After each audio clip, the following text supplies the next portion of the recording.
पित्रे ब्रह्मोपदेष्ट्रे मे गुरवे दैवताय च प्राप्याय प्रापकायास्तु नमः श्रीनिधये नमः। नमो वेंकटेशाय।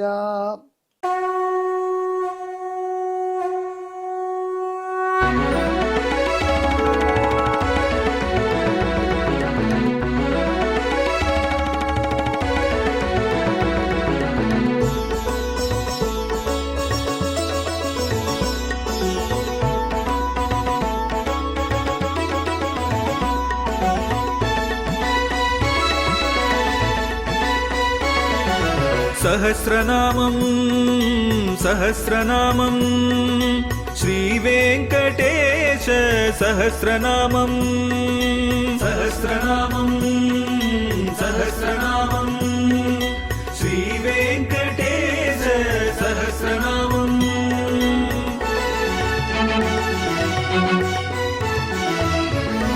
உலகில் கலிவினை தோஷம் அகற்றும் நாமம் சஹஸ்ரநாமம். உயர்வுகளை வாழ்வில் அளிக்கும் நாமம் சஹஸ்ரநாமம். திருமலையில் தினம் அர்ச்சனை நடைபெறும் நாமம் சஹஸ்ரநாமம். திருவேங்கடனின் தரிசனம் காட்டும் நாமம் சஹஸ்ரநாமம். சகஸ்ரநாமம் சகஸ்ரநாமம் ஸ்ரீவேங்கடேச சகஸ்ரநாமம் சகஸ்ரநாமம் சகஸ்ரநாமம் ஸ்ரீவேங்கடேச சகஸ்ரநாமம். அன்பர்களே, நாம் இப்பொழுது ஸ்ரீ வெங்கடேஸ்வர சகஸ்ரநாமத்திலே 475வது திருநாமத்தை சுவைக்கப் போகிறோம்.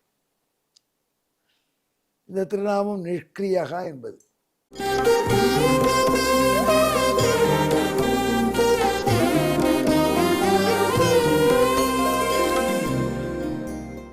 எவனுக்கு எந்த விதமான செய்கையும் கிடையாது. செய்கை கிடையாது. உலகத்தை படைப்பது, ரட்சிப்பது, சம்மரிப்பது எல்லாம் செய்கை தானே. அதெல்லாம் திருவேங்கடமுடியானுக்கு உண்டாயிற்றே. அவனை இப்போ ஒரு செய்கையும் மற்றவன் என்று சொல்லலாமா? அது ஒன்றும் பெரிய விஷயம் இல்லை சுவாமி. நாமெல்லாம் ஒரு செயலை செய்கிறோம்னா அதுக்கு நம்ம கர்மா தள்ளெழுத்து காரணம். ஆனால் எம்பெருமான் அப்படிப்பட்ட செயல்கள் செய்பவன். ஆனால் பக்தர்களுக்கு பக்தியோடு பல செயல்கள் செய்வோம். பக்தர்களுக்கு எப்படி பகவான் வசப்பட்டு பணி செய்வான் என்பதை பக்த விஜயத்தில் பல வரலாறுகளில் பார்க்குறோம். ஏகநாதன் என்பதாக குரு இருந்தார். இந்த சந்த் பாண்டுரங்கன்கிட்ட அபரிமிதமான பக்தி உடையவர். அவருடைய காலத்தில் இவர் நல்ல அந்தணர், ரிக்வேதம் அத்தியனம் பண்ணவர். நம்ம முறைப்படி சாஸ்திரப்படி வாழ்ந்து கொண்டு வருவோம். அவுரங்காபாத் பக்கத்தில் பைத்தனபுரம் என்கிற ஊரில் இருந்தார். அவரும் அவருடைய மனைவியும் பிள்ளைகளுமாக அவர்கள் குலாச்சாரத்தின்படி வாழ்ந்தார்கள். ஆனால் ஏகநாதன் மனசில் மட்டும் நிறைய கருணை உண்டு. அப்பேற்பட்ட ஏகநாதன் எப்படி தன் குடும்பத்தோடு இங்கே இருக்கும் பொழுது ஒரு நாளைக்கு ஒரு பையன் வந்தான். 12 வயசு இருக்கும், பிரம்மச்சாரி பையன். ஏகநாதனை நமஸ்கரித்தான். சுவாமி, என் பெயர் கண்டியா, நான் தங்கள் வீட்டில் இருக்கேன். உங்களுக்கு என்ன பணிவிட செய்யணுமோ செய்கிறேன். எனக்கு சாதம் போட்டால் போகிறோம். இப்படி ஒரு ஆள் கிடைச்சா அவ்வளோ சந்தோஷம் நமக்கு. சரி, ஏதோ ஒன்றுத்துக்கு லாய்க்கிழமை வேத பாடசாலை கூட போகாமல், பழைய இதெல்லாம் கூட சாப்பிடாம, நம்ம வீட்டில் எது போட்டாலும் சாப்பிட்டு வேலைக்காரன் வந்திருக்கான். ஆனால் அப்படிங்கிற எண்ணத்தில் ஏகநாதரை ஏற்றுக்கல. பாவம், சாப்பாட்டுக்கு இல்லாமல் கஷ்டப்பட்டு நம்மகிட்ட வந்திருக்கான் அப்படின்னு கருணையோடு ஏற்றுட்டார். அவன் எல்லா வித பணிவிட தீர்த்தம் கொண்டு வருவான். வந்தான், ஏகநாதருடைய பூஜைக்கு வேணுங்கிற சாமான்களை எடுத்து வைப்பான். ஏகநாதருக்கு கால் பிடிச்சி விடுவான். ஏகநாதருக்கு அப்படி பணிவிட செஞ்சான். 12 வயசு பையனாக வந்தான். 24 வயசு இளைஞனாக வளர்ந்தான், பிரம்மச்சாரி. நடுவில் ஏகநாதர் பல சோதனைகளும் சந்தித்தார். ஒரு ஸ்ராத்தம் பண்ணுறார் ஏகநாதர் தகப்பனாருக்கு. சமையல்லாம் நெய்யிலேயே பண்ணுறாங்க. நெய் வாசனை கும்பு கூறுது. ஏகநாதருடைய வீட்டை சுற்றி பெரிய தோட்டம். தோட்டத்தில் அவுட் ஹவுஸ் எண்டில் ஏகநாதர் வீட்டில் வேலை செய்யக்கூடியவர்கள் இருக்காங்க, பணியாளர், ஏழைகள்.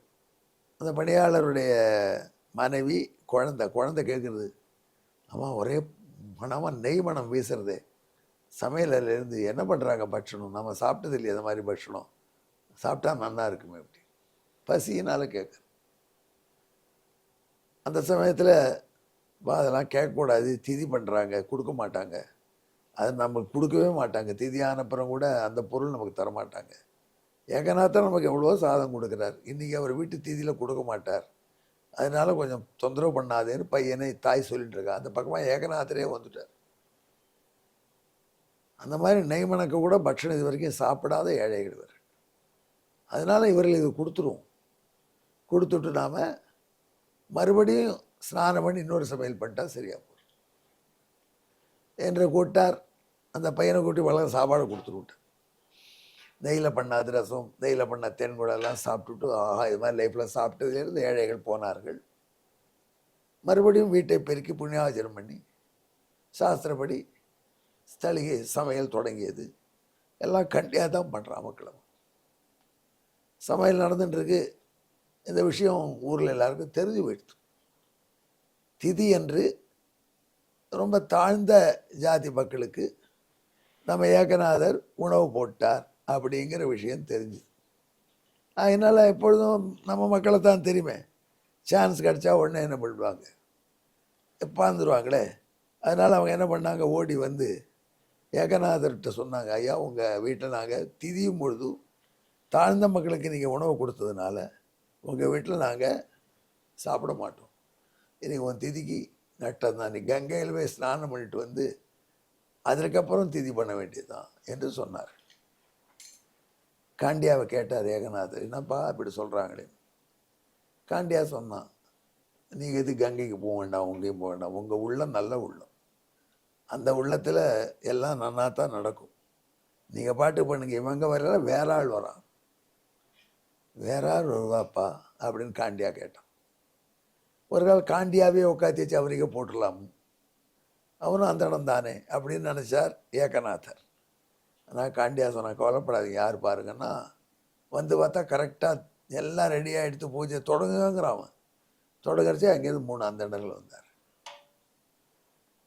யாருன்னு பார்த்தா இதெல்லாம் பகவான் வந்திருக்கான், அதான் விஷ்ணு, அது பார் சிவன், அதை பார் பிரம்மான்னு காண்பிச்சு. அவர்கள் உட்கார்ந்து திதியில் உணவு உண்டு போனார். அப்புறம் மற்றவர்கள் தெரிஞ்சு ஆச்சரியப்பட்டார். பண்டரிபுரநாதன்ட்ட ஏகாந்த பக்தன் ஏகநாதன், அவன்கிட்ட நம்ம தப்பு பண்ணிட்டோம், அவசாரப்பட்டோம் அப்படின்னு அவங்க சொன்னாங்க. எல்லாம் இந்த கண்டியாங்கிறவன் பண்ணுறான்ப்பா, அவனை வச்சுட்டு ஒரு அமக்களம் படுத்துகிறாரு. சில பேர் பொறாமைப்பட்டார். கண்டியா ஆனால் அத்தனை வேலைகளும் செஞ்சான். ஒரு வீட்டில் போய் வேலை செய்யணும்னு நம்ம தலைவிதி வேலைக்காரனாக போகிறதுமே நினைக்கிறோம். ஆனால் இவன் தலைவிதியினால் வேலைக்காரனாக மாறல, ஆசையினால் மாறி இருக்கான். இதை மக்களுக்கு காண்பிக்கணுமே, அதுக்கு இப்படியே இருந்துட்டா இப்படி, அதுக்காக ஒரு ஐடியா பண்ணினான். மதன் ஒருத்தர் பல்லாயிரம் வருஷம் துவாரகையில் பல வருஷங்கள் துவாரகையில் தபஸ் பண்ணார். பண்டரிநாதன்ட்டு அவ்வளோ ஈடுபாடு அவருக்கு பகவான் சொன்னான், நீர் பண்டரிபுரம் போய் பகவானை சேவிக்கணும்னு ஆசைப்படுறீரே, நான் பண்டரிபுரத்தில் பகவான் இல்லை, பின்ன எங்கே இருக்கார், நான் தாண்டா பகவான் சொல்கிறேன், நான் ஏகநாதர் வீட்டில் வேலைக்காரனாக இருக்கேன் காண்டியார், பேசாமல் பைத்தரபுரத்துக்கு ஏகநாதர் வீட்டுக்கு போ. உடனே கண்டியா இருக்கிற ஏகநாதரை தேடிக்கொண்டு துவாரகையிலிருந்து வந்தார் மதன். எது ஏகநாதர் இல்லைன்னு கேட்டார், காண்பிச்சா. அந்த ஏகநாதர் வீட்டுக்கு போனார். ஏகநாதரை பார்த்த உடனே 12 வருஷமாக அங்கே தான் இருக்காருன்னு பகவான் சொல்லியிருக்கானே. 12 ஆண்டுகள் பகவான் இவருடைய செயலெல்லாம் செஞ்சு கொடுத்துருக்கான். எவ்வளோ பாக்கியசாலி என்று நினைத்தார். அப்படியே ஏகநாதரை காலில் விழுந்து, சுவாமி உங்கள் வீட்டு வேலைக்காரனாக இருக்கானே காண்டியா, அவன் யாருன்னு தெரியுமா உங்களுக்கு? அவன் அநாதைன்னு சொன்னான். உண்மைதான், அநாதன் தான். ஏன்னா அவனுக்கு யாரும் நாதன் கிடையாது. 12 வருஷமாக உங்கள்கிட்டயே வேலை செய்கிறான், அது வேறு யாரும் இல்லை, சுவாமி பண்டரிபுரத்து பெருமான் தான். அங்கே இல்லையா பண்டரிபுரத்தில், அங்கே போகாத வேஸ்ட்டுன்னுட்டான். அவன் தான் எனக்கு சொல்லி அனுப்பிச்சான், வந்திருக்கேன், உங்கள் வேலைக்காரன் கண்டியாக கொஞ்சம் பார்க்கணுமான்னார். அப்படியே மயங்கி போயிட்டார் ஏகநாதன். 12 வருஷம் நம்ம வீட்டில் வேலை செஞ்சுருக்கான் பகவான். எல்லா பணியோடையும் தெரியும். காலை பிடிச்சி விட்டுருக்கான், தண்ணி கொண்டு இருக்கான், துணி துவச்சி போட்டிருக்கான், மாவு அரைச்சி கொடுத்துருக்கான். அப்படின்னு போய் காண்டியான்னு கூட்டார். வந்தான் பகவான். என்ன அப்படின்னு கேட்டான், சுவாமி என்னன்னு. மதன் சொல்கிறாருப்பா வந்திருக்கிறவர், நீ தான் பண்டரிபுரத்து பெருமானான்னார். ஆமாம்னு அடுத்த நிமிஷம் அந்தர்தானம் ஆயிட்டான். இப்படி பக்தர்களுக்கு பணிவிடை செய்வதை தன்னுடைய பெரும் பேராக எண்ணி தன்னுடைய கர்மாவின் அடிப்படையில் எந்த பணியும் மற்றவனாக இருந்தாலும் எது என் பணி என்ன அது எல்லா வித பணியும் செய்யக்கூடியவனாகினால பகவானுக்கு நிஷ்கிரியன் என்பதாக ஒரு திருநாமம்.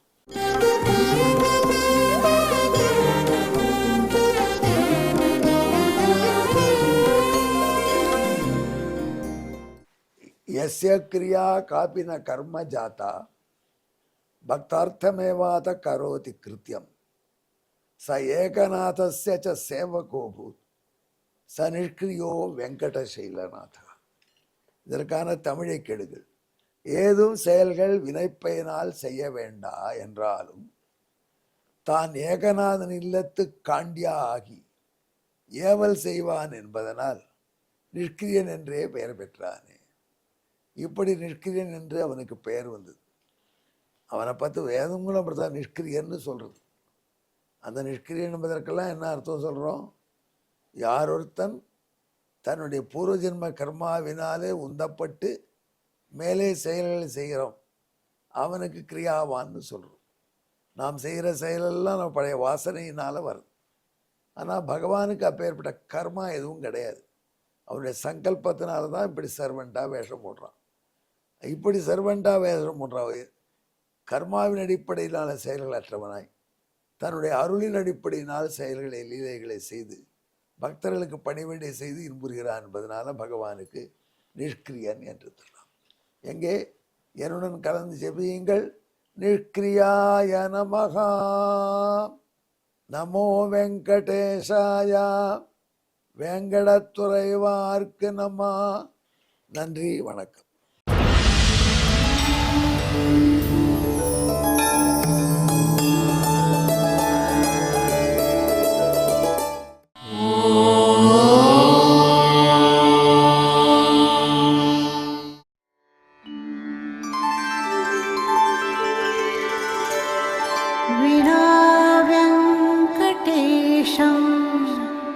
ननाथो ननाथः सदा वेङ्कटेशं स्मरामि स्मरामि. हरे वेङ्कटेश प्रसीद प्रसीद. प्रियं वेङ्कटेश प्रयच्छ प्रयच्छ.